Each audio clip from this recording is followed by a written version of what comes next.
इसको बोलते हैं डेफिसिट मॉनेटाइजेशन।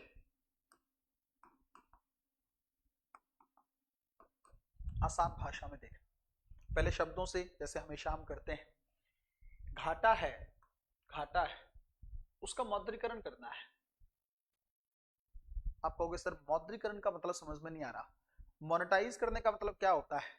पैसा लेके आना है इस घाटे को पूरा करने के लिए। अब सरकार का घाटा है, सरकार कई तरीके से पूरा कर सकती है। कैसे? अंतरराष्ट्रीय स्तर पर उधार ले ले सरकार, कोई दिक्कत नहीं है। सरकार आंतरिक रूप से उधार ले ले, कोई दिक्कत नहीं।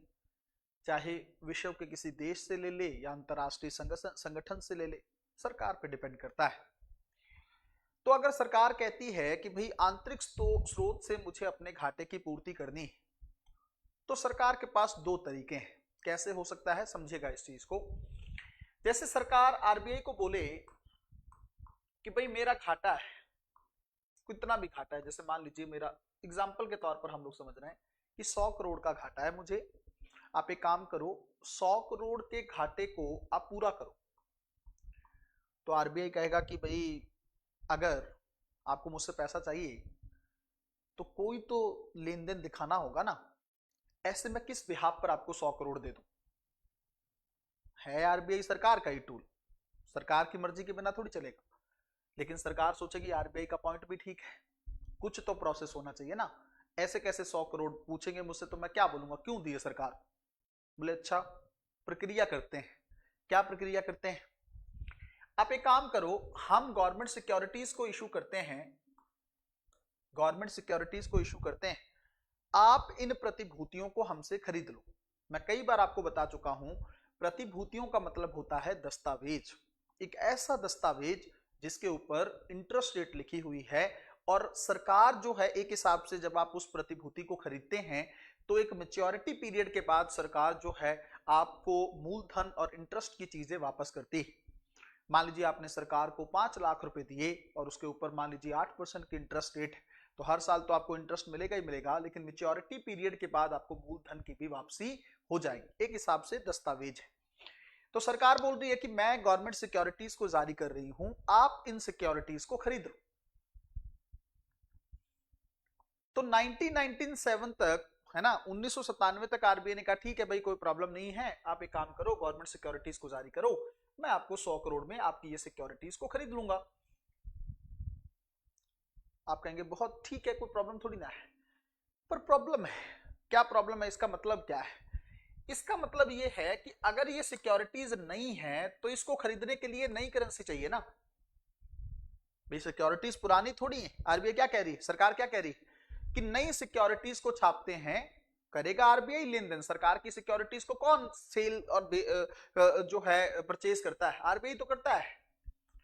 बस सरकार की अथॉरिटी होती है, सरकार के बिहाफ पे आरबीआई गवर्नमेंट सिक्योरिटीज की खरीद फरोख्त करता है। तो सरकार बोलेगी नई सिक्योरिटीज छापो, उसके बिहाफ पे लेन देन करके वो सिक्योरिटीज तुम अपने पास रख लो और पैसा जो है हमें दे दो, 100 करोड़ का हमारा घाटा पूरा हो जाएगा। अब नई सिक्योरिटीज हैं, इसका मतलब नई मुद्रा छापनी पड़ेगी, नई करेंसी छापनी पड़ेगी।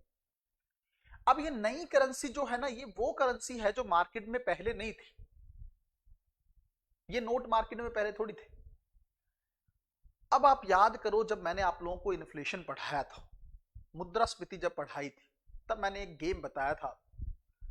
बाजार में अगर पैसे की आपूर्ति बढ़ेगी तो इन्फ्लेशन बढ़ जाएगी। क्यों बढ़ जाएगी? क्योंकि मांग बढ़ जाएगी। लोगों के हाथ में पैसा आएगा तो क्या हो जाएगा? मांग बढ़ जाएगी। और मांग, बढ़ी हुई मांग महंगाई को बढ़ावा देती है, क्योंकि जितनी मांग बढ़ी है उसके अकॉर्डिंग सप्लाई अगर नहीं है तो क्या हो जाएगा? चीजें महंगी हो जाएंगी। अब ये 100 करोड़ अगर बाजार में जाएगा तो क्या करेगा? मांग को ही तो बढ़ाएगा। ये वो पैसा है जो पहले नहीं था मार्केट। इसको बोलते हैं प्रत्यक्ष मौद्रीकरण। सरकार ने नई सिक्योरिटीज इशू की, आरबीआई ने उन सिक्योरिटीज को सीधे खरीद लिया, खुद खरीद लिया और सरकार के लिए 100 करोड़ की नई करेंसी छाप दी। इसको बोलते हैं डायरेक्ट मॉनेटाइजेशन, प्रत्यक्ष मौद्रीकरण, जिसका सबसे बड़ा और नकारात्मक प्रभाव रहता है इससे बाजार में मुद्रास्फीति बढ़ जाती है। कोई दिक्कत, कोई इशू नहीं। अब 1997 के बाद क्या लगा, क्योंकि नकारात्मक प्रभाव क्या है, इन्फ्लेशन बढ़ रही है, तो आरबीआई को कहा कि ये सही नहीं है, तो क्या करने की जरूरत है, अप्रत्यक्ष मौद्रीकरण करते हैं। अब ये क्या खेल है, मैंने आपको कहा कि क्या ऐसा करें कि नई करेंसी ना छापनी पड़े, तो सरकार बोलेगी आरबीआई को कि जो ऑलरेडी सिक्योरिटीज इशू कर रखी है ना मैंने मार्केट में, आप उनको खरीद लो।